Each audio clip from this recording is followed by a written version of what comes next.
Sí, ya. Muy buenas tardes a todos y a todas quienes nos acompañan el día de hoy. Me toca la linda misión de dar la bienvenida a este nuevo webinar que posteriormente lo subiremos a nuestra plataforma de YouTube, ¿verdad? Mesa de Género y Salud, Región del Biobío.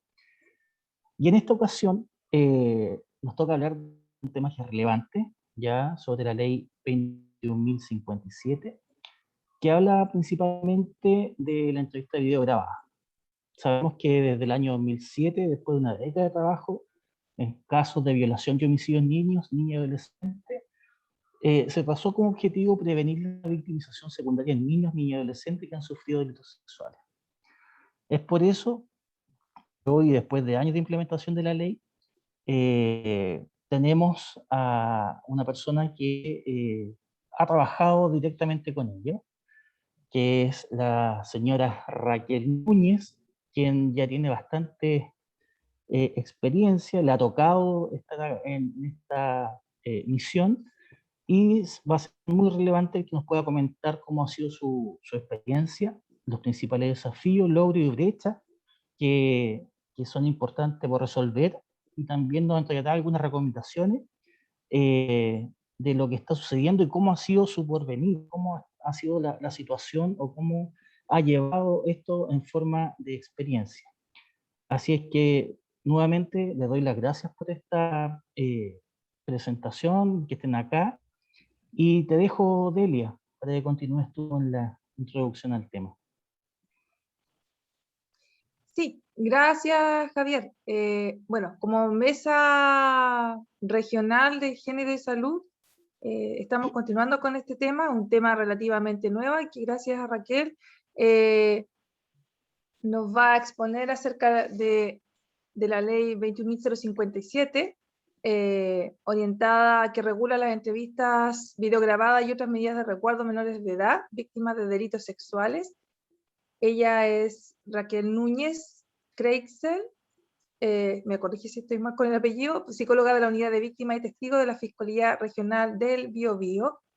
Ella nos va a hacer una presentación y la idea es que ustedes escuchen con mucha atención y que si tienen alguna pregunta, la escriban en el chat, por favor. Si tienen problemas para escribirla en el chat, escríbanla en un cuadernito. Esto en virtud de poder privilegiar el ritmo de la presentación. Entonces, al final de la presentación de Raquel, exponemos todas las preguntas que a ustedes les fue surgiendo a medida que se fue desarrollando, ¿ya? Ahí las podemos hacer con el micrófono o las vamos leyendo dependiendo de cómo vayan surgiendo. Pero igual a uno está hablando el expositor y le surge la pregunta y después se le olvida. Por eso es que los invito a dejarlos en el chat. El horario estimado es de más o menos 1 hora de esta presentación. Así es que los invito a escuchar con atención a Raquel con este tema que es relativamente nuevo y probablemente por las personas que se han ido identificando en el chat les va a ser de bastante utilidad, y que anoten sus preguntas nomás y las vamos a dejar un espacio protegido para responderlas al final de la presentación. Así que Raquel, por favor, muchas gracias por aceptar la invitación y bienvenida a este espacio. Muchas gracias, Delia, y bueno, y gracias a la mesa por la invitación. Honrada yo de poder contarles respecto de esta ley, y bueno, primero tomarme del título. La lucha contra el abuso es una lucha por la lucidez. Ese es un título que no es mío, que se le ocurrió a una amiga integrante de la mesa. Y cuando yo estaba preparando la presentación pensaba, wow, es un título súper potente, porque uno lo lee así al pasar y claro, es como llama la atención. ¿Por qué? Por la lucidez. Y la verdad es que si nos ponemos a mirar las últimas noticias, las apariciones de prensa, la historia y la trayectoria del ejercicio de los derechos de la infancia en Chile, nos damos cuenta que efectivamente ha sido una lucha, y una lucha que tiene que ver con la búsqueda de la lucidez en las autoridades, en las políticas públicas, en la implementación de medidas que permitan visibilizar conflictos tan importantes como la agresión que recibe un niño, una niña, un adolescente, pero a la vez por permitir el ejercicio de derechos en plena libertad a estos individuos, a estas individuos. Por lo tanto, sí se transforma en una lucha por la lucidez, una lucha que está partiendo. Chile adscribe a la Convención de los Derechos de los Niños del año 90, pero recién ahora nosotros podemos ver cierto consenso respecto de que con la infancia y por la infancia algo hay que hacer más allá de lo simbólico.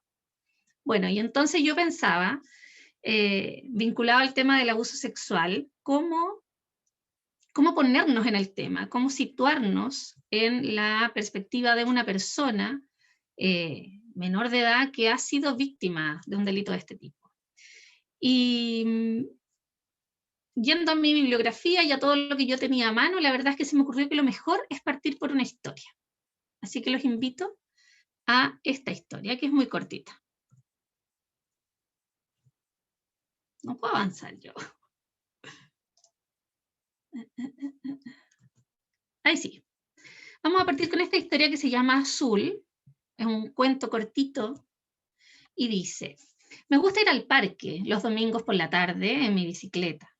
Me gusta pedalear y sentir el viento en la cara. Siempre voy a mi propio ritmo. Con mi bici esquivo cada piedra y cada bache del camino. La clave está en seguir pedaleando siempre, aunque te asustes o te canses. Lo mejor es de pronto soltar el manubrio, abrir los brazos y seguir pedaleando, sin miedo. Te puedes caer, pero hay algo más doloroso que caer, y es que no te crean. Una vez, hace un tiempo, me detuvieron, me tomaron, me botaron.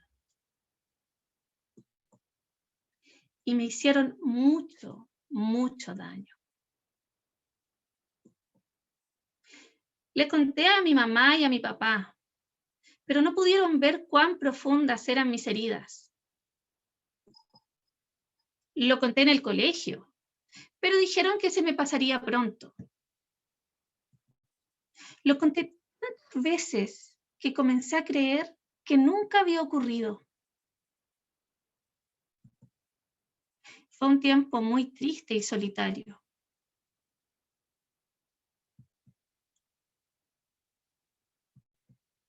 Pero un día, alguien se interesó en mí.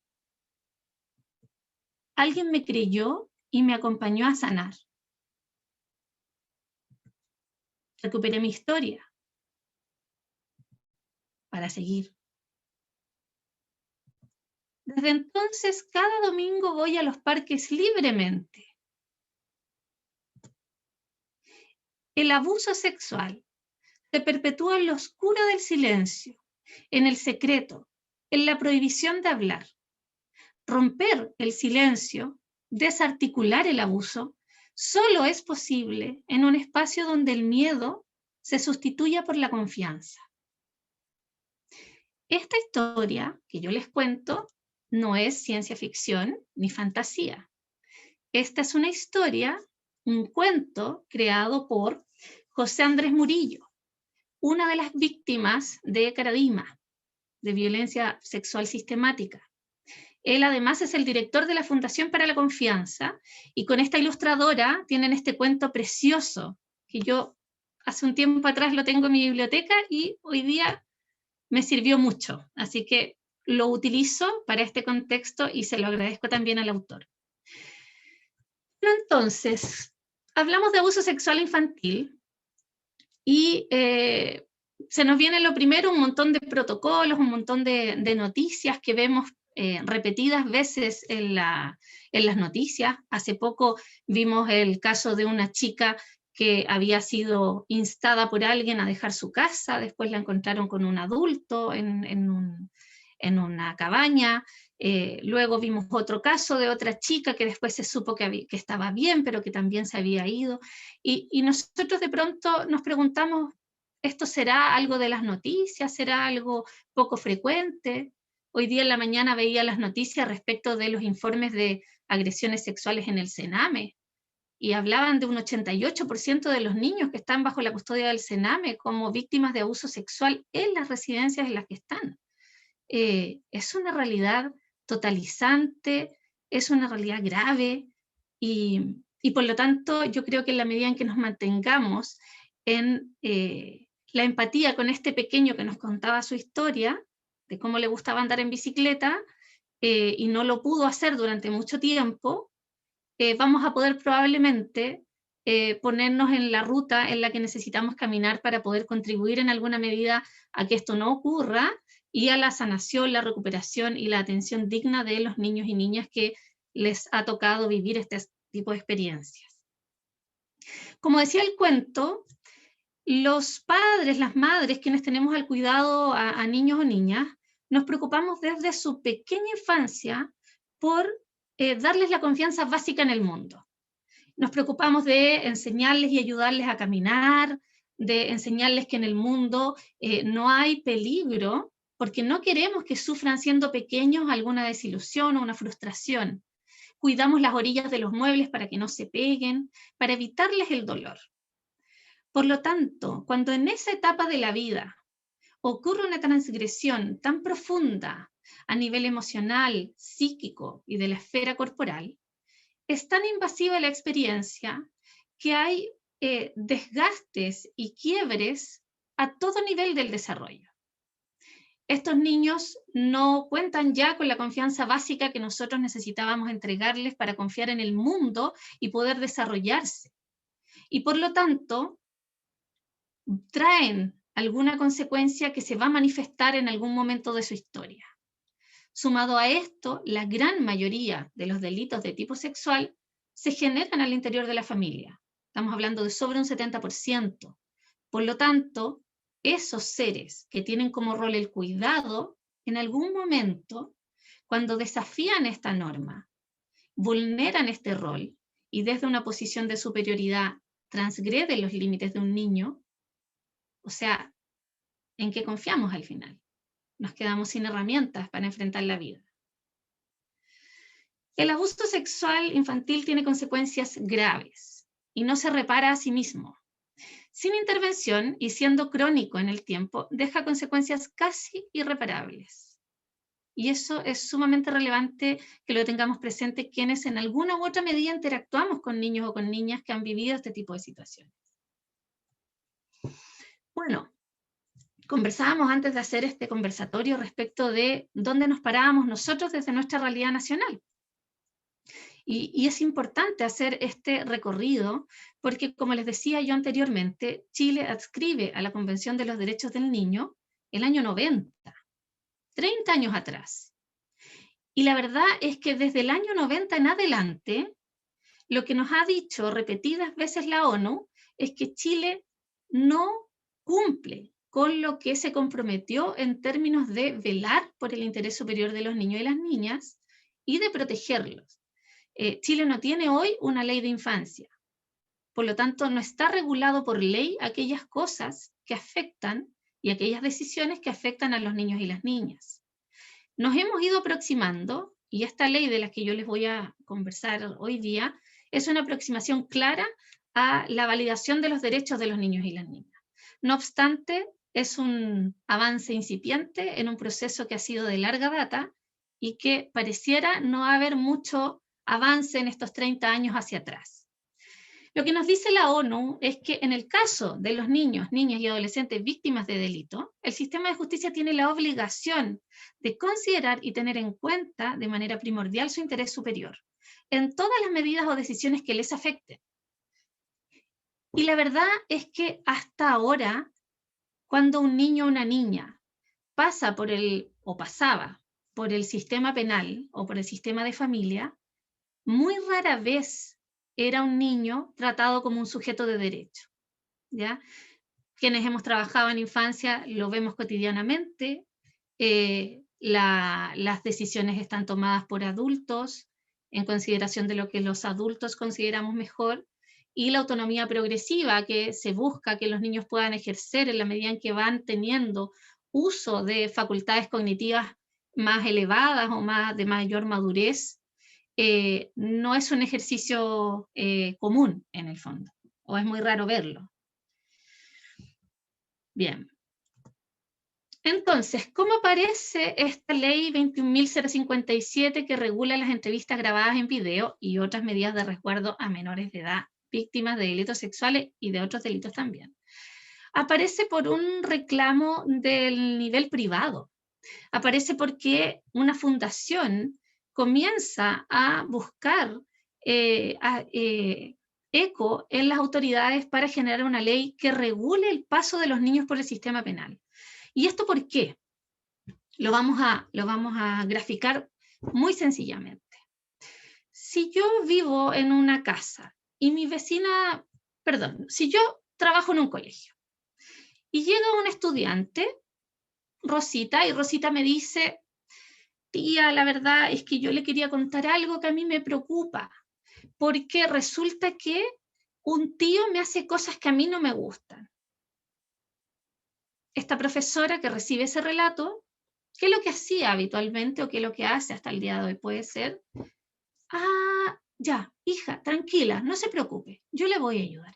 Vamos a hablar con la directora. Y partíamos a hablar con la directora. ¿Ya? La directora, la profesora le decía, hija, Rosita, cuéntele a la directora lo que me contó, porque ella te quiere ayudar. Y Rosita contaba, lo que pasa es que mi tío me hace cosas que a mí no me gustan.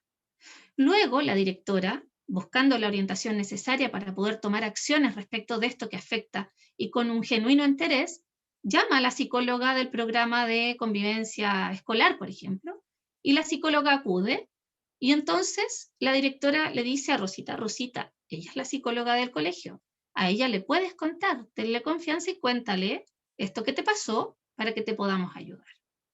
Y Rosita vuelve a contar lo que le pasó. Luego, como es un colegio, y como colegio sentimos que no podemos pasar a llevar al adulto a cargo de Rosita, llamamos a esa mamá, preocupados para decirle que tiene que venir urgente al colegio porque hay algo que tenemos que conversar con ella. Y bueno, y llega esa mamá preocupada al colegio, entra a la oficina de la directora, donde además está la psicóloga de convivencia escolar, y la profesora probablemente ya volvió con el curso, y la directora le dice, Rosita, es tu mamá te va a proteger, cuéntale lo que nos has contado. Y ya vamos en la cuarta o quinta vez, ya yo perdí un poco la cuenta, en que Rosita ha contado esto. Entonces esa mamá preocupada, en el mejor de los casos, lo primero que dice es, esto hay que denunciarlo. Y si no lo dice la mamá, sabemos que el colegio lo va a hacer. Entonces se hace esta denuncia. Y Rosita va con su mamá a Carabineros, y la mamá, como no sabe porque nunca le ha pasado esto y no sabe cómo explicar, le dice a su hija, hija, cuéntele, él es carabinero, ellos nos van a ayudar con esto, y Rosita cuenta a Carabinero lo que le pasó. El carabinero genera un parte policial, incorpora en el parte todo su lenguaje aprendido durante tantos años de servicio, entonces pone la menor, declara que el tío le hace cosas que no le agradan, no entrega mayores antecedentes, no tiene pruebas de los hechos y el adulto responsable es tal y tal. Y esta denuncia se va, como todas las denuncias en Chile, a la fiscalía, donde yo trabajo. Y en la fiscalía pasa por un proceso donde primero lo van a contactar a la mamá de Rosita para evaluar que esté en buenas condiciones, que no esté siendo vulnerados sus derechos, y luego la van a citar. Antes de la ley 21.057, Rosita era citada a toma de declaración. Entonces llegaba a la fiscalía con su mamá, y ya pensemos que ha pasado como 3 semanas más o menos desde que Rosita le contó a su profesor. Llegaba a la toma de declaración y se sentaba, y ahí había una colega mía o yo acompañando esta toma de declaración para que este proceso no fuera tan dañoso para la emocionalidad de la niña. Y en esa toma de declaración, el fiscal o la fiscal a cargo de la investigación le preguntaba a esta niña qué es lo que pasó. Entonces le pedía, cuéntame todo lo que pasó, cuéntame quién es este tío, dónde lo conociste, cuántas veces pasó esto, por bajo, por encima de la ropa, cuéntame además todo lo que te acuerdes, cuéntame la última vez, cuéntame cuántas veces fueron, qué fecha fue eso, en qué curso estabas, más o menos cuántos años tenías, todo aquello. Detengámonos ahí un momento. vamos en la 6ª vez que Rosita cuenta lo que le pasó, desde que le contó a su profesor. Si yo a todos ustedes les hiciera la pregunta de que me relataran todo lo que pasó la última vez que tuvieron relaciones sexuales consentidas, lo más probable es que ustedes me dirían, yo eso contigo no lo voy a hablar, ¿cierto? Sin embargo, nosotros hasta ahora le hemos pedido 6 veces a una niña pequeña que relate una experiencia sexual no consentida para la cual biológica, psicológica y emocionalmente no está preparada y a completos desconocidos. Todos le hemos dicho que la vamos a ayudar, pero hasta ahora la hemos hecho repetir un relato persistentemente y ella aún no recibe ni una ayuda. Bueno, relata entonces con el fiscal tiene su toma de declaración, manda la orden para que investigue la PDI, la Brigada de Delitos Sexuales y Menores habitualmente, y luego cuando el fiscal tiene toda la información para más o menos llevar esta causa a juicio, pide, antiguamente y antes de esta ley, una pericia de credibilidad y daño del relato. Pericia que históricamente solo se le pide a los niños, no así a los adultos que denuncian algún delito.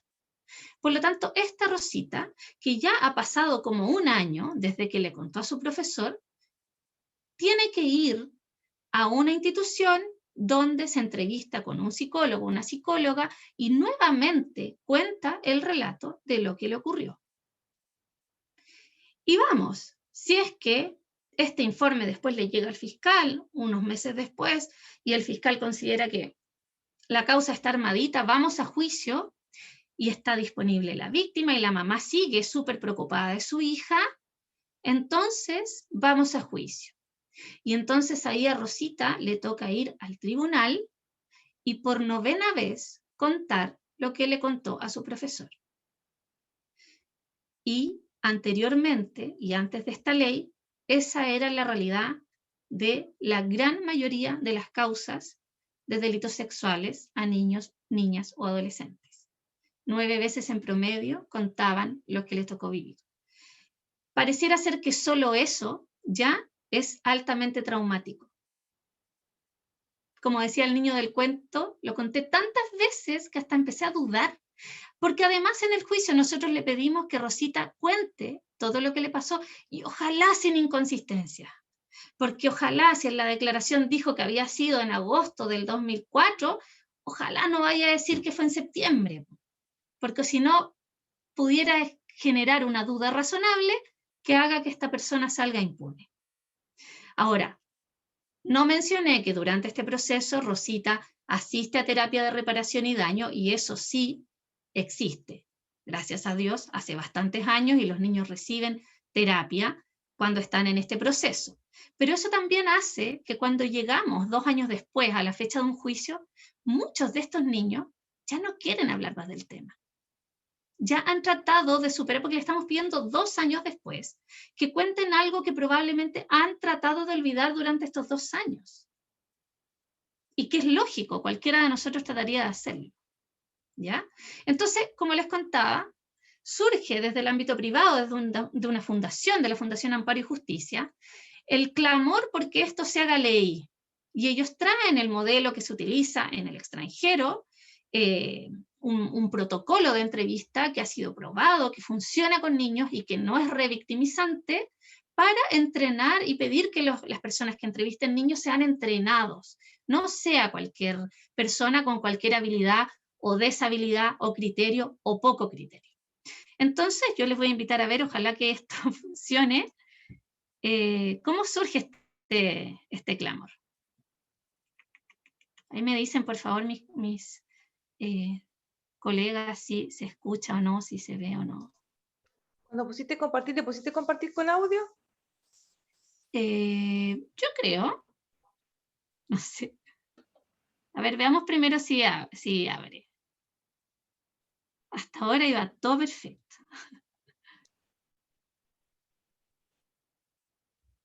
A ver. Tú me dices, Delia, si se escucha, por favor. No se ve ni se escucha. Yo creo que vas a tener que compartir la página de YouTube. Ah, Porque compartiste Ya. solo la presentación, ¿cierto? ¿Y ahí? No, aún no. Espérame. Tienes que dejar de espérame. compartir y compartir la pestaña del YouTube. ¿Dónde está? Y Espérame, que fíjate como que estoy... abajito diga, que hay un casillero abajito que diga con audio. Ya, Al vamos compartir. voy a sacar esto porque me está... me está...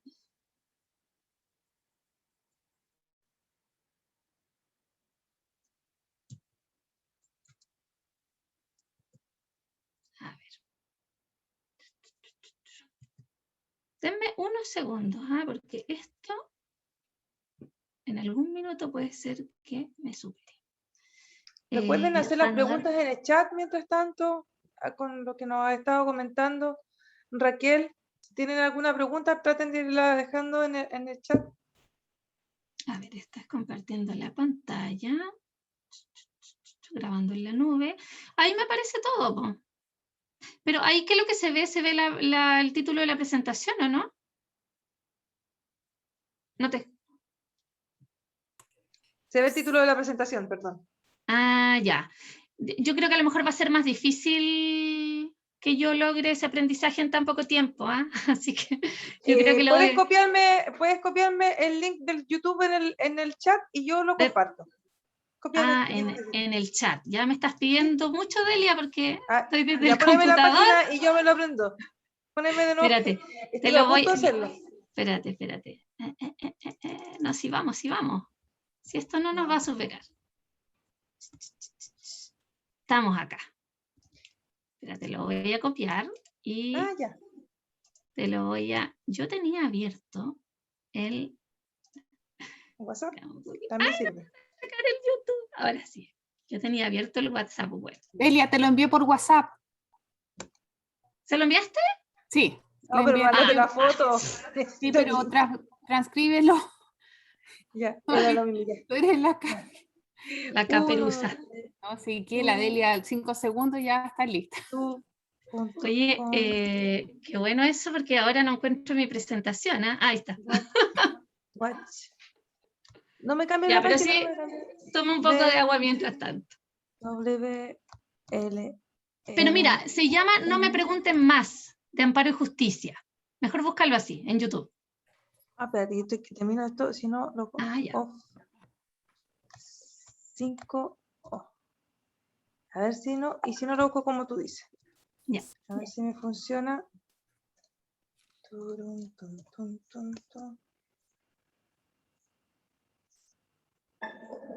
Sí, ya. Yo comparto entonces. Deja de compartir, por fin. Dejo de compartir. ¿Cómo hago eso? No, parece que yo puedo compartir ahora, tranquilo. Ya, dale. Ahí está, ahí está. ¿Lo ven? No. No, Delia. Oh, Dios mío, ¿por qué no? Ya, pero les dejo el dato nomás, no nos vamos a detener Sí, en esto. ¿Para qué? Se ve. ¿Se ve? ¿Se ve? Sí, ahí Ya, se está gracias. viendo. Ya. ¿Se escucha? 8, No, yo no, No se lo veo. escucha. 6, Chuta, yo no veo nada. 4. ¿Dónde No, está? yo no veo nada. Ya, pero A miren, ver. chiquillos, no nos detengamos en esto, porque es nada más que un video muy cortito de la campaña que el año 2016 lanzó Amparo y Justicia, y que se llama No me pregunten más. El video está en YouTube, lo pueden buscar después, se llama No me pregunten más y lo pueden utilizar si es que en algún minuto necesitan difundir esto. Pero, ¿qué es lo interesante? Lo que yo les decía, que desde el ámbito privado surge una necesidad de hacer consciente al Estado de Chile de que no está cumpliendo con la Convención de los Derechos de la Infancia y que tenemos esta deuda pendiente y que hay que hacerse cargo de una vez. Y ellos traen los conocimientos técnicos para poder empezar a diseñar la ley. Hoy son contraparte técnica también. Y esta ley, ¿qué es lo que nos viene a pedir? Lo primero que nos viene a pedir lo primero que nos viene a decir es que tenemos el deber de respeto por este individuo que siendo menor de edad ya no es de propiedad de los adultos, como se creía 20, 30 años atrás, ¿cierto? En que la gente decía, la guagua es mía, si quiero me la como. Y no solamente los niños, o sea, el patrimonio de las mujeres por muchos años también fue propiedad del marido. Las decisiones respecto de los hijos eran decisiones del esposo, del padre. Hoy en día se nos haría súper poco lógico que esto siguiera siendo así. Bueno, los niños igual eran un objeto dentro de todo este sistema a los que les pedíamos una información y luego no les consultábamos, ni les informábamos, ni pasaban absolutamente desapercibidos dentro de todo su proceso de investigación de una situación que les afectó a ellos directamente. Por lo tanto, esta ley nos dice, ojo, tenemos deber de respeto no solamente de la individualidad, sino que de la dignidad de esta niña. Y además tenemos deber de protección, que siempre lo hemos tenido, pero ahora se nos hace perentorio y se nos ponen plazos para poder responder a ese deber también.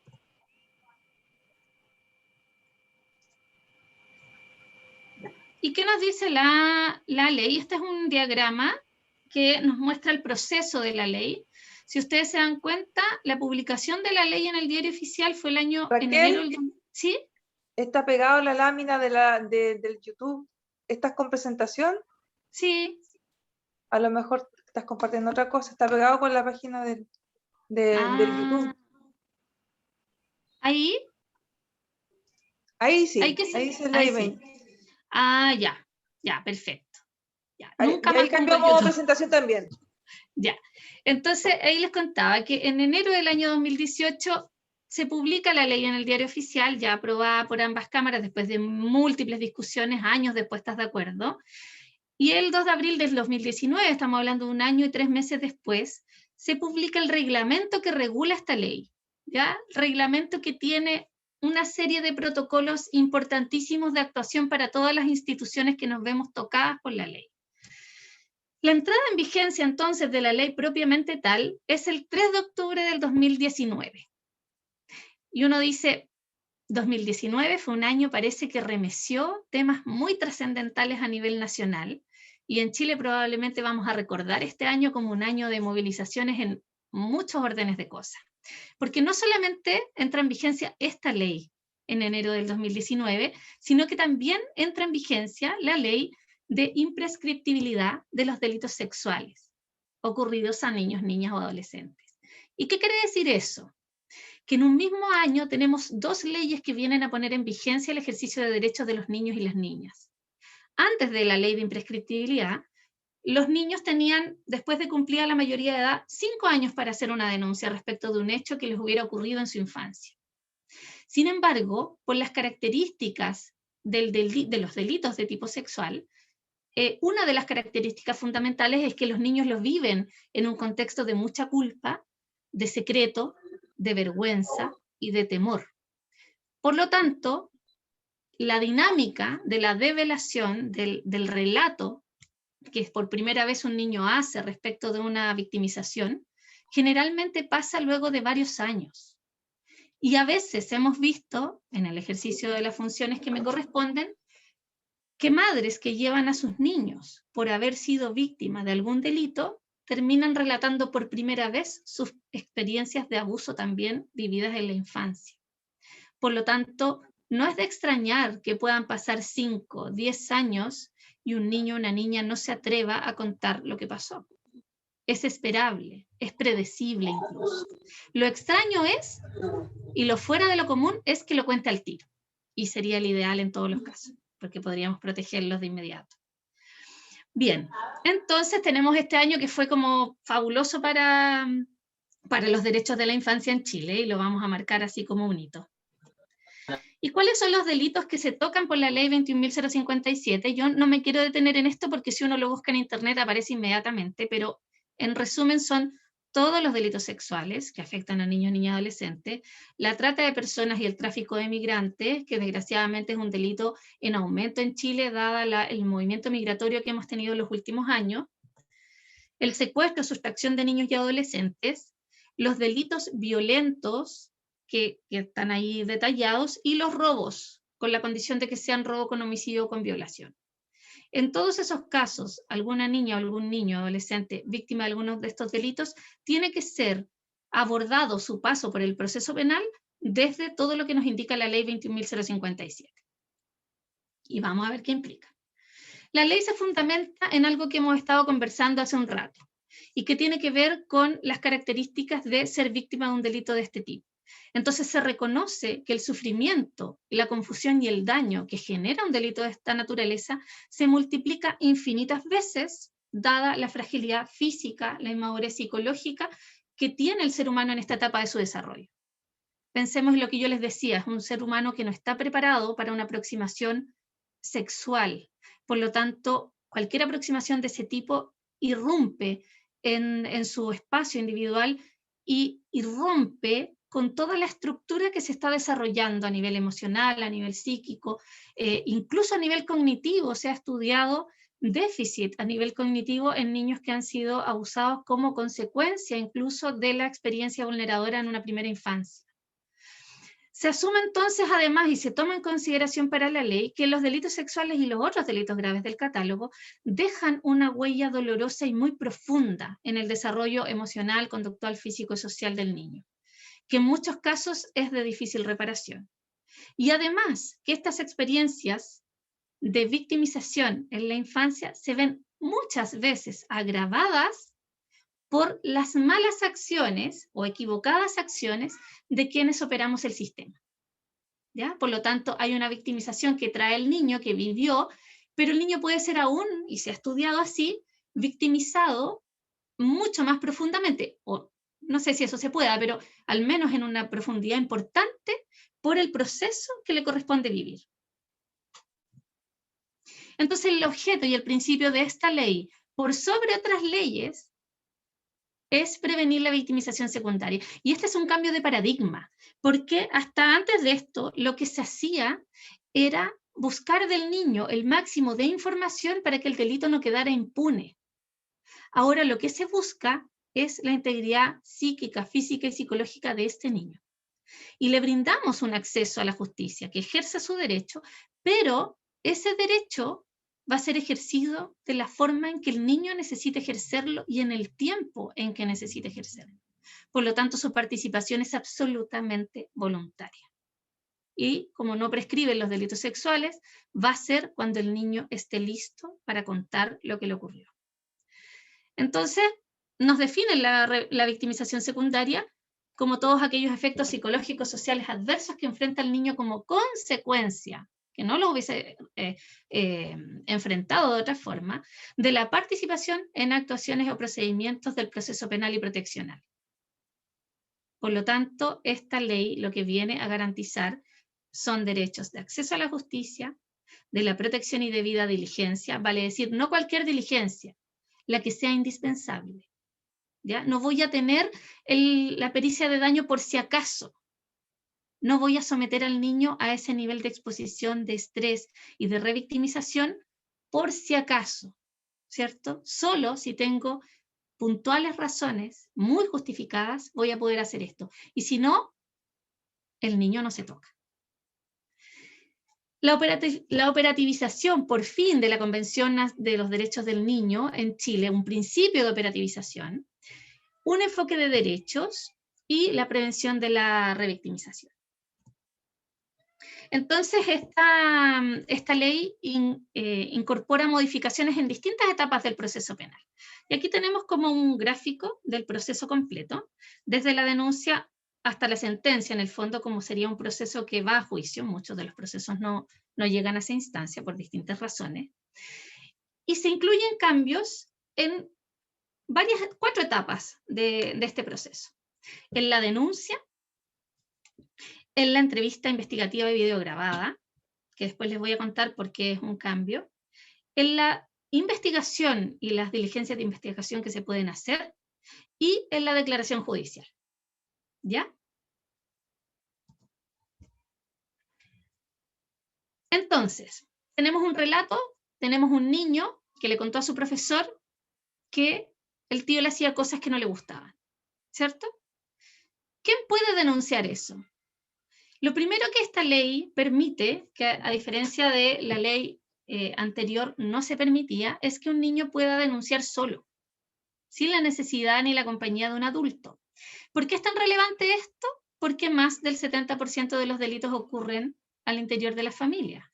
Por lo tanto, un niño que acude a una comisaría, a la fiscalía o al lugar donde se recoge una denuncia, puede no tener un adulto responsable en ese minuto que lo proteja.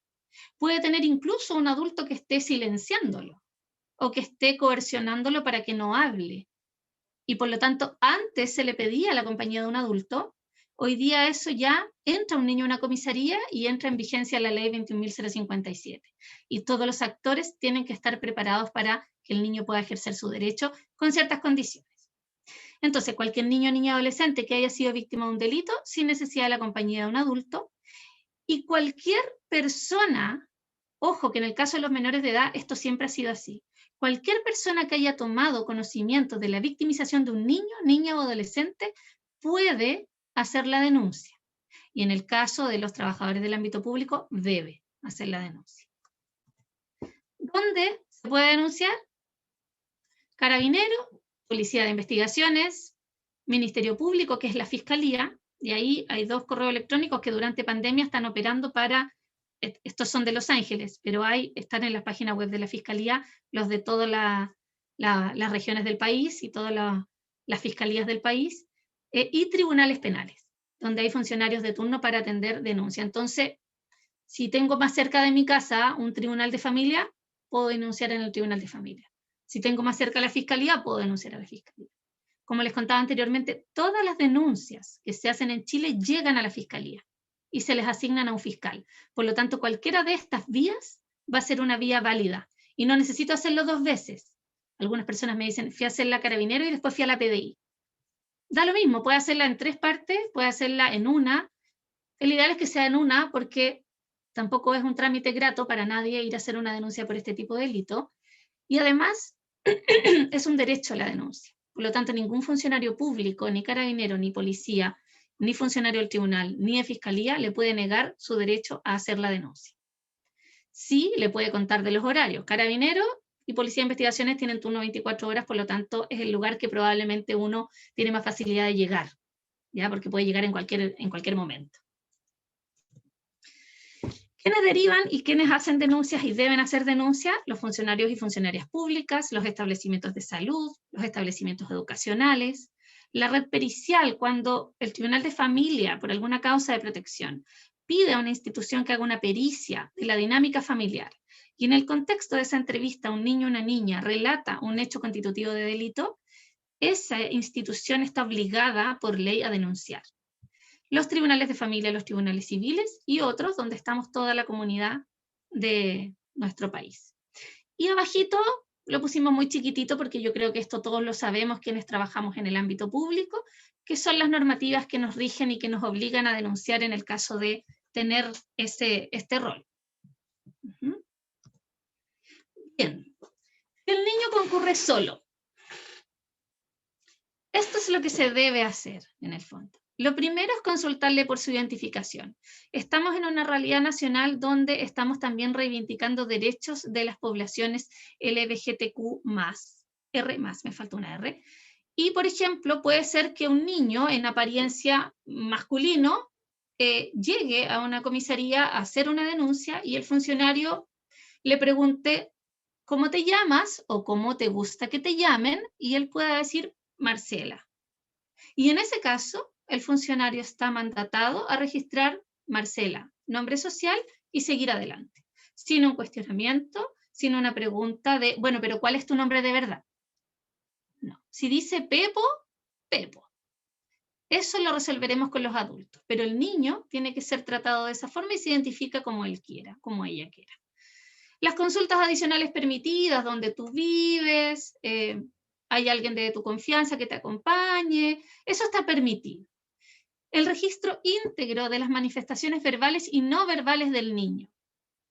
El niño llega y dice, ay, lo que pasa es que tengo que contar algo, pero no sé si contarlo. Ya, pero igual se lo voy a contar. Lo que pasa es que mi tío me hace cosas que a mí no me gustan. Ese carabinero o ese policía anteriormente lo que habría señalado en el parte policial probablemente es el menor concurre a la comisaría y relata tocaciones o relata hechos constitutivos de delito en el contexto intrafamiliar. Hoy, bajo la ley 21.057, el funcionario está obligado a registrar tal cual y textual lo que el niño dice y con las palabras que el niño utiliza. Y además registrar sus manifestaciones no verbales. El niño se muestra muy nervioso, se muerde los dedos, llora cuando cuenta lo que le ocurre, no quiere salir de la comisaría pues teme que lo haya venido a buscar el agresor. En fin, y ese niño, además, no se le puede preguntar respecto de los hechos y la participación, que el instinto investigador de las policías y de la fiscalía es algo que tenemos que, y no solo, también los colegios, nos ha pasado, tenemos que reprimir. No es el momento de investigar, es el momento de acoger, de recibir. Por lo tanto, yo no le puedo preguntar, ¿y esto que me dices de tu tío pasó una vez o más de una vez? ¿Dónde fue? ¿En qué época más o menos? ¿Y quién estaba presente? ¿Y tus padres dónde estaban? Nada de eso. Yo solo me limito a transcribir lo que el niño me dice, las manifestaciones no verbales y verbales que puedan ser de utilidad para comprender el contexto en el que este niño hace la denuncia, y además tengo el rol de, si es una policía, llamar inmediatamente al fiscal para que dé las medidas de protección que corresponden. ¿Por qué?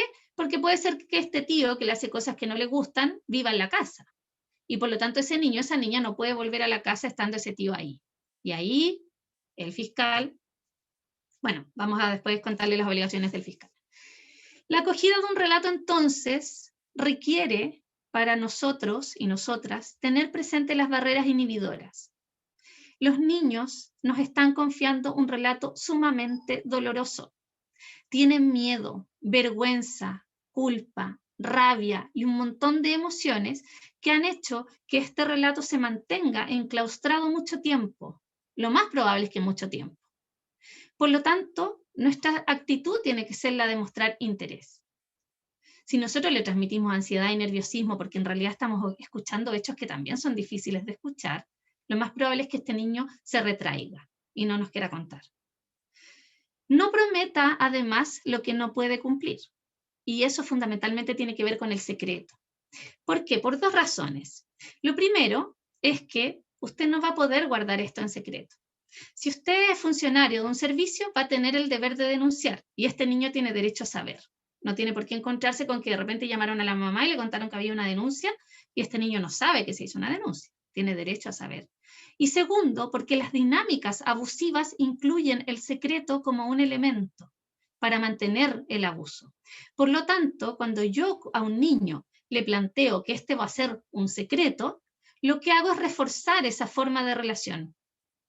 Y además no interrumpo la dinámica abusiva que ya se estableció probablemente en el funcionamiento relacional del niño. Yo lo que tengo que hacer es, en un contexto de respeto y empatía, poder transmitirle a este niño que esto que me está contando, yo se lo agradezco, pero que esto es grave, no puede volver a pasar y es necesario protegerlo. Y por eso tengo que hacer esta denuncia. ¿Ya? Mantengo una actitud receptiva, de escucha, oriento. Si conozco lo que viene, si estuve en este conversatorio, probablemente sé lo que va a venir y le cuento lo que va a venir. Van a llamar, te van a citar un día para que vayas a la fiscalía y ahí puedas conversar de lo que pasó. No es necesario que me cuentes ahora todo lo que pasó, pero a lo mejor en esa instancia vas a poder contarlo. Ahora nos vamos a preocupar de que esto no vuelva a pasar. Nos vamos a preocupar de que tú estés seguro, estés segura. Infundir confianza también. Registrar también las manifestaciones conductuales o verbales de forma textual y nuevamente no preguntar por los hechos. A veces me dicen, pero no tengo nada para denunciar. Me dijo que hacía cosas incómodas. No importa. Usted como funcionario, como funcionaria, como miembro de la comunidad, le pide al Estado que investigue una posible vulneración de derechos de un niño o de una niña. No le da el nombre del autor, no lo tiene encadenado al poste con Vitafil en una detención ciudadana. Usted le pide al Estado que proteja a este niño e investigue. Entonces, estamos de acuerdo en que el establecimiento, si denuncia un establecimiento, educación, salud, el que sea, debe acoger y escuchar, haciendo al niño sentir seguro y protegido, debe denunciar y debe resguardar la intimidad del niño. Esto significa que si yo estoy en una oficina y no me sé el protocolo, yo no puedo tener al niño sentado frente a mí, llamar a mi colega y decirle, oye, ¿te acordáis la niña del segundo básico que el papá trabaja en la fábrica? Ya, lo que pasa es que me está contando que tiene un problema porque el tío le hace cosas que no le gusta. Entonces, ¿cómo era que había que hacerlo? Eso es indigno. Eso usted no lo permitiría como trato. Por lo tanto, también es indigno para un niño. Yo mantengo la intimidad de la información que me entrega el niño y si yo no me sé el protocolo, lo resuelvo luego. Una vez que el niño ya está contenido, ya está protegido, yo ahí me dedico muy rápidamente a hacer lo que me corresponde hacer y denunciar dentro de las primeras 24 horas. ¿Qué es lo que no debe hacer el establecimiento? Interrogar, minimizar o ignorar la situación, a veces con muy buena voluntad. Yo he escuchado frases como, mira, no te preocupes, si aquí llegan niños que le han pasado cosas peores que a ti. Eso que uno pudiera utilizar como un recurso o pensar que pudiera ser un recurso para que el niño no se sienta tan mal, el mensaje que le está entregando es en realidad lo que tú me estás contando no es tan grave como otras cosas que me han contado. Así que no te preocupes. Sin embargo, sabemos que lo que nos está contando el niño es probablemente lo más terrible que le ha ocurrido en su historia de vida. Por lo tanto, no lo podemos minimizar. Tenemos que aceptarlo como tal. No lo podemos comparar con otra situación tampoco. Y tampoco debemos investigar los hechos. Lo que yo les mencionaba del fiscal, el fiscal tiene ciertas obligaciones que la ley impone, ¿ya? Y en esta ley quedan establecidas la obligación del fiscal de tomar primeras diligencias dentro de las 24 horas desde que se conoce el delito por la fiscalía. ¿Qué quiere decir? Desde que se denuncia el delito. ¿Qué quiere decir esto? Que si este profesor, esta niña, le contó que el tío le hacía cosas que no le gustaban, lo que se demore ese profesor o ese establecimiento en hacer la denuncia es lo que se va a demorar ese niño en estar protegido. Porque el fiscal, apenas toma conocimiento de la denuncia, tiene y debe, por responsabilidad legal, tomar las medidas de protección inmediatas. Y eso significa que si este tío vive en la casa, el fiscal tiene que comunicarse con el juez de familia o el juez de garantía y pedir una medida cautelar, una medida de alejamiento. ¿Y qué va a pasar entonces? Que antes de que ese niño llegue a su casa, Carabineros va a ir con la instrucción verbal del fiscal y la medida cautelar a sacar a ese tío de la casa. Y luego, cuando ese tío esté fuera de la casa y esté notificado de que no se puede acercar a la casa, ni al lugar de estudio de ese niño, ni a menos de 100 metros de donde se encuentre ese niño o esa niña, ahí ese niño vuelve a su casa y se comienza la evaluación respecto de cómo enfrenta esto la madre, si es protectora o no, si reacciona bien o reacciona mal, y por ende la necesidad quizás de actuación del Tribunal de Familia para ver la protección o el cuidado de este niño a cargo de un adulto que le crea y lo apoye en el proceso de investigación. Se inserta entonces acá la entrevista investigativa videograbada y aquí, pucha, yo, hoy ya me estoy pasando mucho el tiempo, pero les planteo que el objetivo de la entrevista es disponer de los antecedentes para investigar el delito, mediante información que el niño, niña o adolescente aporte de los hechos y de sus partícipes. Aquí sí se piden los antecedentes, pero se piden en un contexto que está regulado por un entrenamiento. Entonces es una conversación que está grabada y registrada en audio y video. Ahí tenía otro videito, pero no creo que los podamos ver, donde se explica, pero lo pueden utilizar como recurso. También es de la Fundación Amparo y Justicia y es una síntesis de las actuaciones de la ley. ¿Ya? Es bien cortito, dura como 1 minuto y medio. Esa es una sala de entrevista, como ustedes ven es una sala que tiene cámaras, tiene 2 cámaras al menos y tiene micrófonos y el entrevistador usa un sonoprompter, ¿ya? El niño y el entrevistador tienen un micrófono. Entrevistadores pueden ser profesionales de la Fiscalía de la Unidad de Víctimas, abogados, carabineros, policía de investigaciones o profesionales del Ministerio del Interior y Seguridad Pública. Hoy en día ya en nuestra región está en vigencia la ley y están entrevistando todos aquellos actores. Me parece que el del Ministerio del Interior no están entrevistando, pero sí están entrevistando los profesionales de URAVID, los policías de investigaciones, los carabineros, siempre que estén acreditados y formados en el protocolo NICH, que es el protocolo de entrevista. Bueno, y ahí se ve que está la sala de entrevista y hay una sala de observación, donde está idealmente el fiscal que está viendo la entrevista del delito que tiene asignado a investigar, y hay una dupla del entrevistador, que es otro entrevistador acreditado y formado, y que tiene la función de resguardar que esté saliendo todo bien en la sala y avisarle al sonoprompter, por ejemplo, si es que ahora con las mascarillas el micrófono topa con la mascarilla, interfiere el sonido, pero además de, en alguna pausa que el entrevistador pueda hacer, vaya a la sala donde está la dupla y la dupla le pueda decir si hay algo que se le ha olvidado preguntar. ¿Por qué es tan importante esto? Porque esta es la única instancia en que se puede entrevistar al niño durante la etapa de investigación. ¿Qué quiere decir eso? Que si al fiscal le falta alguna información va a tener que obtenerla de otra forma. La única posibilidad de que esta entrevista se haga 2 veces o más es si el niño lo solicita, porque hay hechos que no quiso contar, hay hechos nuevos, pero si no es así, esta es la instancia y se acabó. Ya, nuevamente, esta es una instancia voluntaria. Si el niño se sienta y dice, no, yo no soy capaz de hacer esto, no quiero hacerlo, se para y se va, y es comprendido, acogido y acompañado, pero no es una obligación para el niño. Tiene que estar preparado para esto, y por eso también se hace una evaluación previa a cargo de un profesional de URAVID, que es el rol que yo ocupo en la Fiscalía, y donde se ve que el niño esté de acuerdo y declare su acuerdo con ser entrevistado, además declare su acuerdo con ser entrevistado por videograbación, y se cautela que esté en condiciones físicas, psicológicas, y además de coincidencia de fechas que no interfieran con su desarrollo. Por ejemplo, no se puede entrevistar a un niño el día de su cumpleaños. Hay que modificar esa fecha. No podemos asociar el día del cumpleaños del niño a la instancia que tuvo que ir a Fiscalía, porque a nadie le gusta ir a Fiscalía.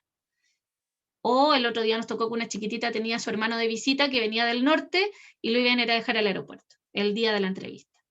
Ese es un elemento para cambiar la fecha. El sistema se pone a disposición del niño y no el niño a disposición del sistema. Y finalmente, en la declaración judicial se incorpora la figura del intermediador, que es un entrevistador formado y acreditado, al igual que el que hace la entrevista, y que tiene el rol fundamental de estar en la misma sala con el niño, que es una sala muy parecida a la que yo les mostré, pero en el tribunal, y tiene el rol de filtrar las preguntas que vengan del fiscal o del defensor, adecuarlas en el lenguaje, más no en el sentido, porque tiene que responder a la pregunta que se hace desde la sala y transmitirla al niño en un lenguaje comprensible.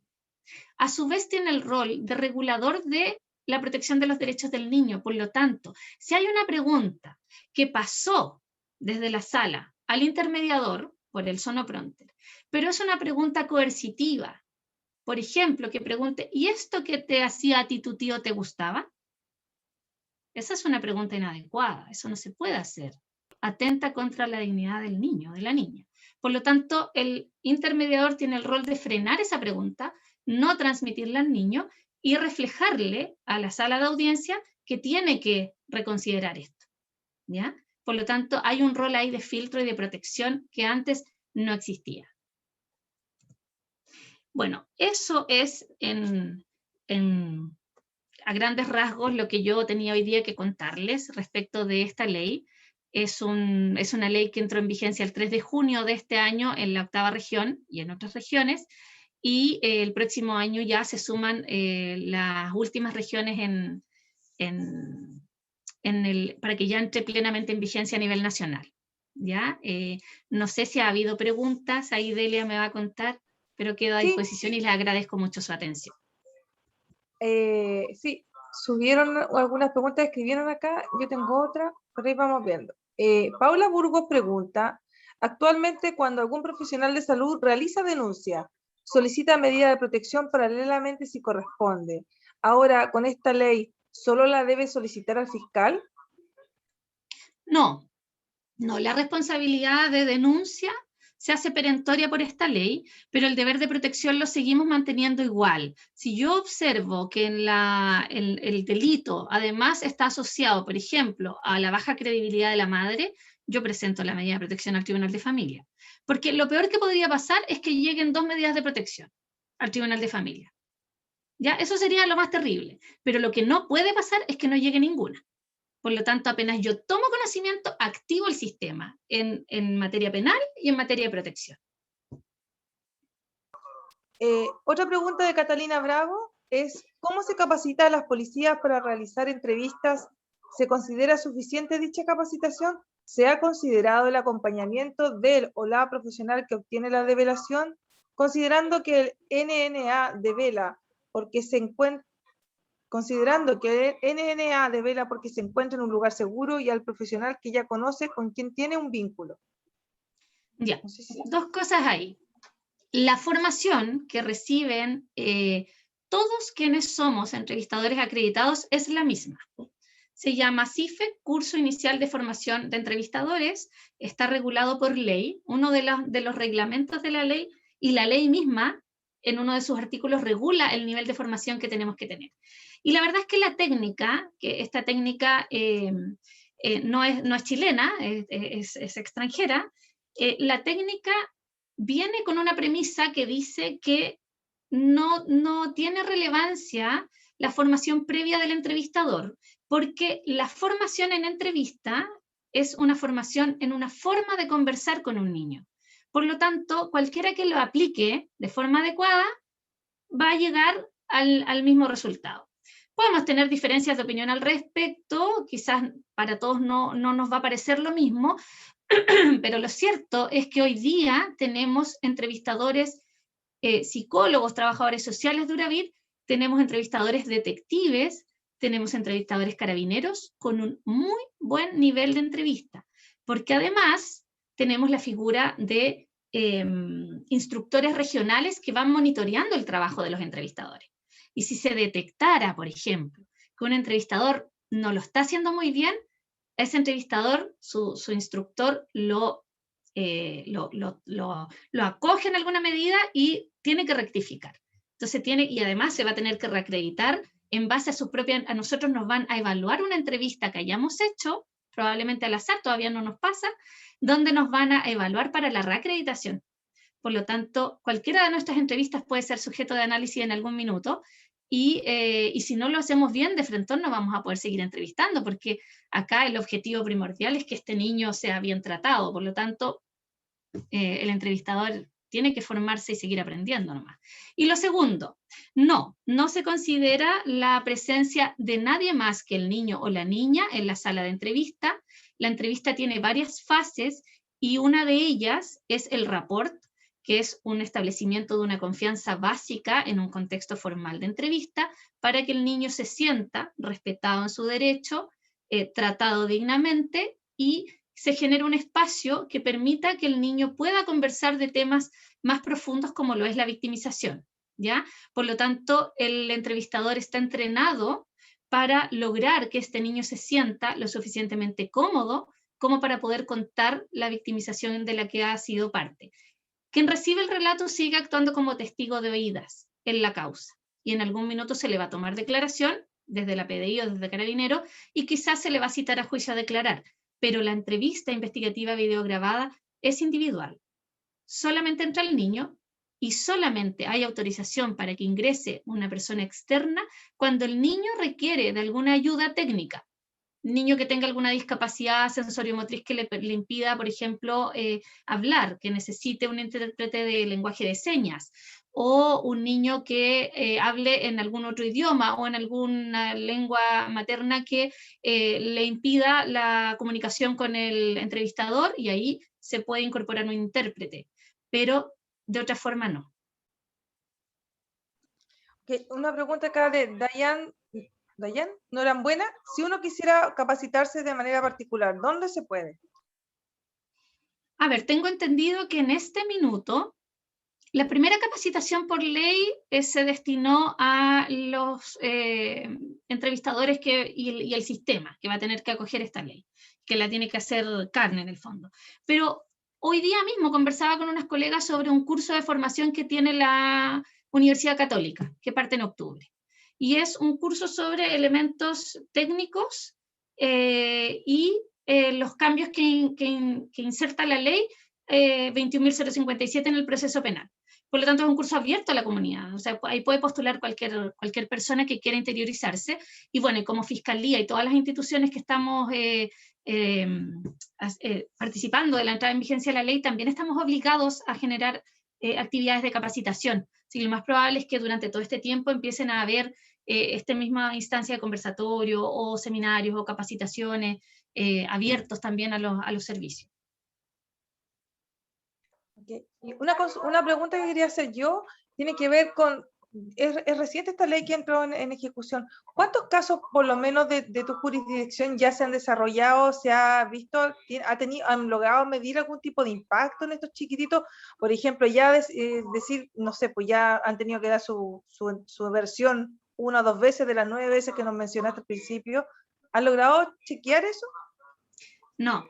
No, lo más probable es que, y sabemos porque estamos generando datos estadísticos todo el tiempo, o sea, el control de la ley se está llevando, nosotros tenemos que dejar registro en el sistema de todas las acciones relacionadas con la ley, todo lo que nos pide la ley. Por lo tanto, la Fiscalía Nacional está tomando estos datos y los está analizando, y lo más probable es que vaya a 1 año de la entrada en vigencia de la ley, a 2 años de la entrada en vigencia de la ley, a publicar los primeros hallazgos.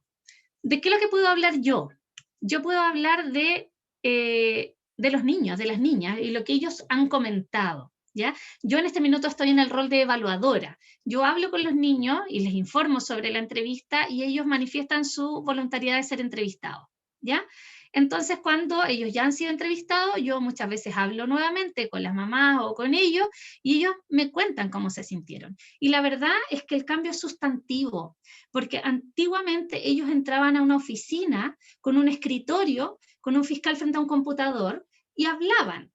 Y todos sabemos que nosotros tenemos una velocidad de escritura que probablemente no es la misma que tienen nuestros hijos, que son nativos de la era del computador.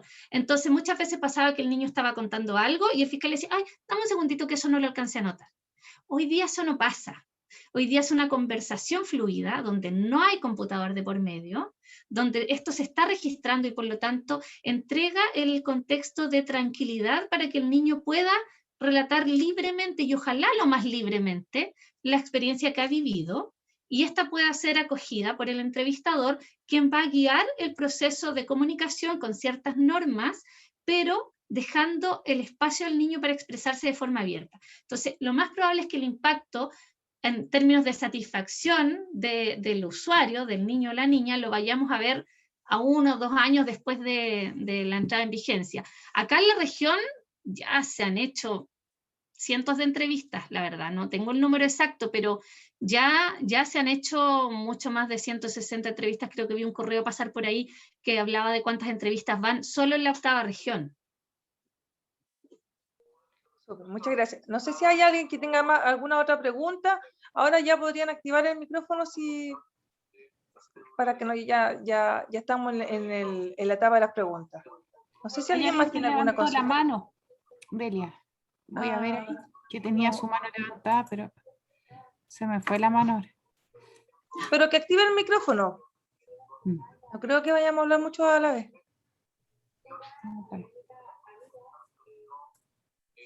¿Alguien por ahí?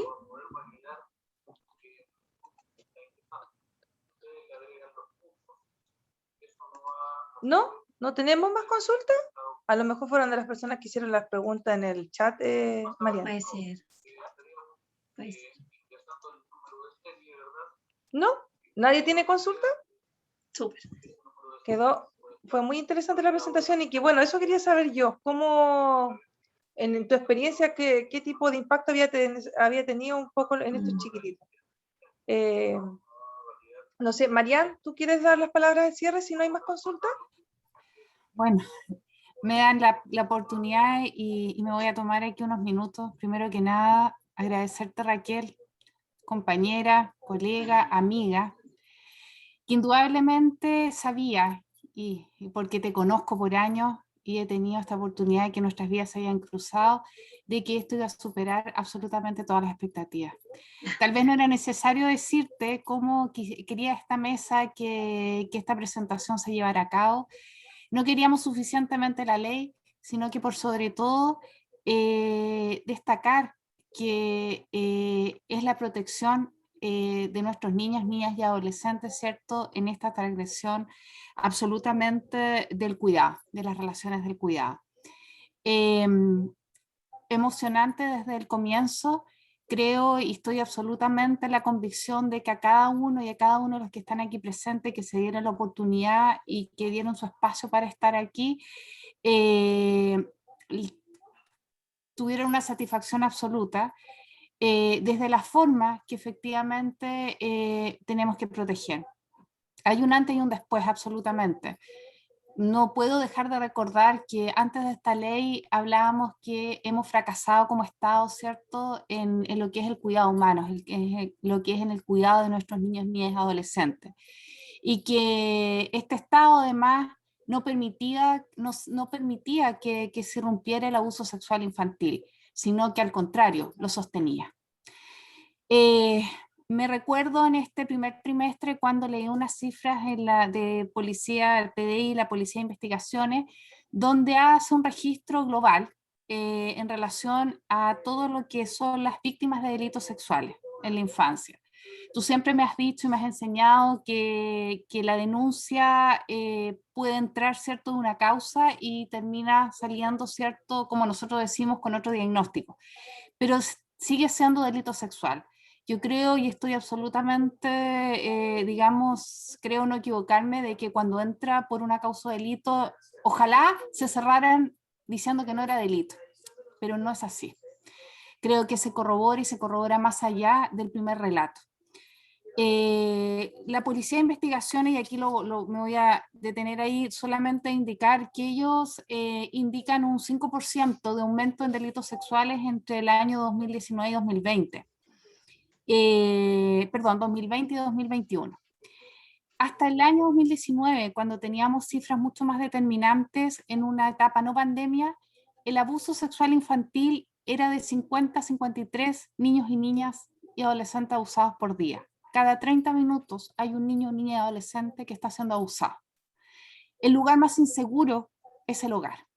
Eso es algo que tenemos que tenerlo tremendamente claro.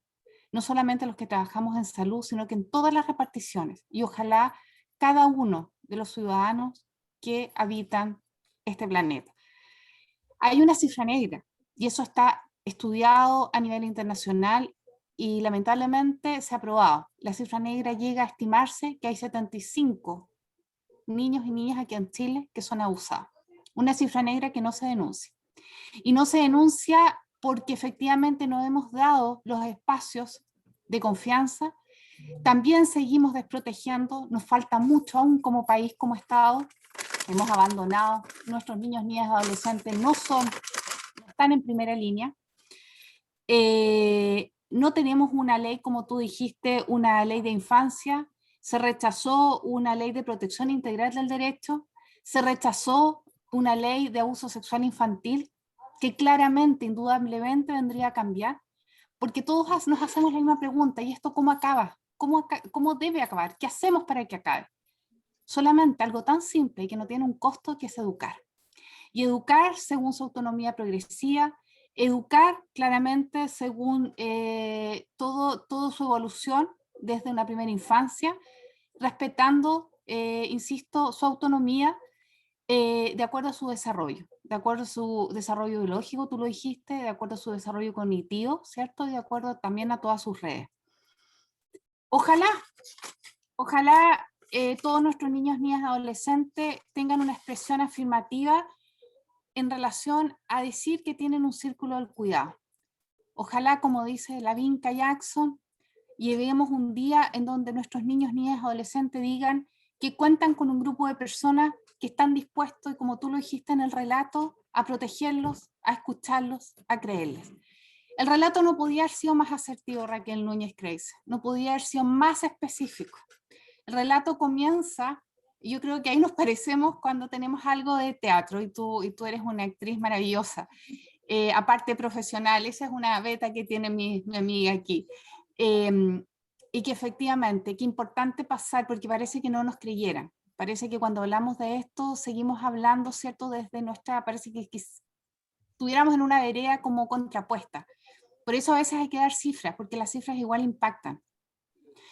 Ojalá pudiéramos enseñarle a cada uno de nuestros niñas, niñas, adolescentes a reconocer aquellas señales que la voz de su cuerpo algo está tratando de decirle. También tú lo dijiste. Cuando me duele la guatita, ¿cierto? Cuando tengo ganas de salir corriendo. Cuando las manos me transpiran. Y me emociona decirlo, porque hay niños y niñas y adolescentes que están al lado de nosotros y sí les está pasando. Cuando esa voz no le sale. Cuando esa persona, ese tío, ese padre, ese hermano, ese vecino, ese que la familia tanto lo quiere y que cree que es una persona intachable, ¿cierto? Cuando llega a la casa o cuando está cerca, parece que se coloca mudo ese niño, ese niña adolescente. Es que cuando me mareo, cuando no sé qué hacer, cuando me siento incómodo o incómoda, ojalá aprendamos a enseñar a que efectivamente cuando el cuerpo está diciendo algo, tenga la confianza y tenga un grupo de círculo en que efectivamente le puedan creer. Ojalá también les enseñemos y entendamos que hay diferentes formas de entregar cariño, que el saludo no es con un beso. Y de verdad que esta pandemia, una de las cosas que más me han encantado es que dejemos de darnos un beso en el saludo. No significa no demostrar cariño si yo no te estoy saludando de beso. Para un niño, una niña y adolescente que está siendo abusado, es lo peor que les puede pasar. Es lo peor cuando un adulto les dice, salúdalo, dale un beso. A ese que le estás exigiendo, tú como padre, tú como madre, tú como tutor, tú como protector de ese niño, esa niña, probablemente le estés exigiendo que le dé un beso a ese abusador que está haciendo con tu hijo, con tu nieto, con el hijo de tu amiga, con tu sobrino, con el hijo de tu mejor amiga que está y que labora contigo. Por lo tanto, hay muchas formas. Hoy día no hemos perdido el vínculo, no hemos distanciado porque hemos entendido, pero no hemos perdido el vínculo. Creo que muchos y muchas nos hemos afiatado mucho más porque hemos entendido lo que es sobrevivir, lo que es efectivamente seguir teniendo vida, lo que ellos muchas veces no lo pueden decir. Podemos tener muchas formas de vernos, de abrazarnos, ¿cierto? Y que efectivamente hay situaciones en que nos incomoda. Entonces tenemos que cambiar, y tú lo dijiste, este paradigma, ¿cierto? Desde la Convención del 89, que Chile retomó en el 90, que no solamente teníamos este paradigma de la protección, aún estamos protegiendo, pero no del derecho. Lamentablemente, todos estos ejes rectores que tienen que sobreponer al cuidado, aún todavía nos falta por entender. También tenemos que saber y entender que los secretos para ellos no existen. Es muy distinto guardar un secreto y uno tiene que también tener un criterio cuando queremos guardar, ¿cierto?, un regalo, porque se lo vamos a entregar, no sé, a Delia, entonces tenemos que guardarlo bien, no tenemos que decirle a nadie.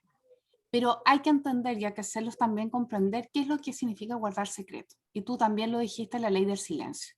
Y la ley del silencio con este hechizo que dice Barudi, ¿cierto?, en que efectivamente los condenan a guardar el silencio propio, que es el abuso. Tenemos que aprender al buen trato, también lo dijiste, y por eso aquí lo tildé algunas frases que me encantaron. El buen tacto, no solamente el buen trato, el buen tacto. Tenemos que evitar generalizaciones y como también tú le dijiste, he escuchado historias peores. Hay frases que tenemos que vetar, y vetar como ¿por qué no lo dijiste antes? Y que uno la sigue escuchando, o como me pasa en salud, cuando médicos y médicas dicen, pero es que no puedo hacer una anamnesis si no le pregunto quién lo tocó, dónde lo tocó, cuántas veces lo tocó y por qué no hablaste antes. Es decir, a nivel de todo nivel de profesionales. Hay que aprender a decir no, y yo creo que eso pasa para todo, pero no es siempre no, no es a medias. Y cuando hablamos de que a todos los adultos debes obedecerle, ojo, tampoco, ¿cierto? Aquí hablamos de profesores, hablamos de la unidad eclesiástica, ¿cierto? Ahí tenemos el caso de Garavima recientemente, ¿cierto? Cuando tenemos al tío del furgón o a la tía, cuando tenemos al tío, al amigo, al hermano, no. hay que conversar con las diferencias, hay que conversar de las distinciones, hay que conversar del buen y maltrato. Recordar, y esto es súper importante, en una sociedad como la de nosotros, en una cultura que lamentablemente aún le falta mucho para avanzar, solo vemos lo menos común o lo menos frecuente. No vemos, vemos lo menos común y lo más frecuente.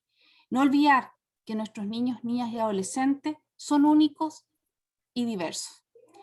Y solamente terminar, porque este título yo si efectivamente lo traje y al igual que Raquel, hay dos personajes para mí que también he ido aprendiendo, y que es Vinca y que es Juan Andrés Murillo.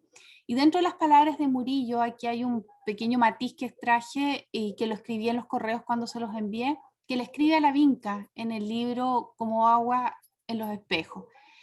Y claramente le dice: Vinca, son historias de almas heroicas que han sido capaces de arrebatarle a la muerte su propia vida. Qué increíble. Para volver a nacer. Un canto de resiliencia, no solo de resiliencia ante el agresor, sino ante el abuso que permanece en el alma. Un abuso que va a permanecer siempre. Y por eso los programas de reparación y el acompañamiento tienen que durar a lo largo de toda la vida. No puede decir, pasa por etapas, pero no es pensable creer que eso se olvida. Se vive, se sobrevive. Por eso son sobrevivientes al abuso sexual infantil.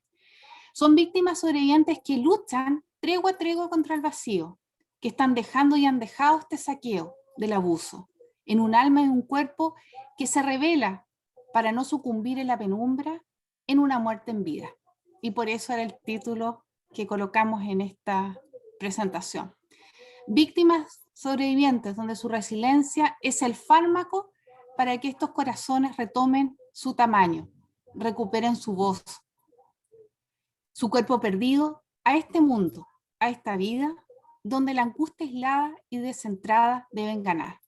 No olvidemos que muchos niños y niñas que han sido abusados, muchos intentan suicidarse y llegan efectivamente a la causa.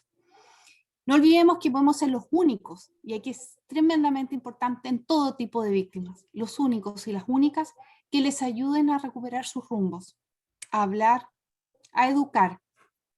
Esto que estamos haciendo hoy día es una brújula para quienes se han decretado perdidos o perdidas, o es un bálsamo para quienes solo perciben heridas y un antídoto contra la ausencia del amor. Raquel, gracias infinitas por siempre estar ahí, por ser incondicional y por escuchar esta mesa, porque creemos y estamos absolutamente, digamos, sabemos, digamos, cómo decir la palabra correcta, exacta, pero estamos en la absoluta convicción de que este es el tema primordial. Gracias una vez más, y gracias a todos y a todas y a todos por aquí estar hoy día presente. Recordamos que después les vamos a compartir el link a YouTube. Vamos a subir esta presentación para que la puedan compartir con las personas que no pudieron asistir. Si pudieran prender sus camaritas y tomar una fotografía también ahí, ya que no nos podemos abrazar ni nada. Claro. Nos queda el tema hoy y muchas gracias, Raquel. Ahí pongan su mejor actitud, sonrían con mascarilla, sin mascarilla, sonrían. Ahí vamos con la foto. Ya. Muchas gracias a todos y que tengan una buena tarde. Chao. Chao. Gracias, Raquel. Chao. Gracias, María. Chao, gracias. Chao, chiquillos. Gracias.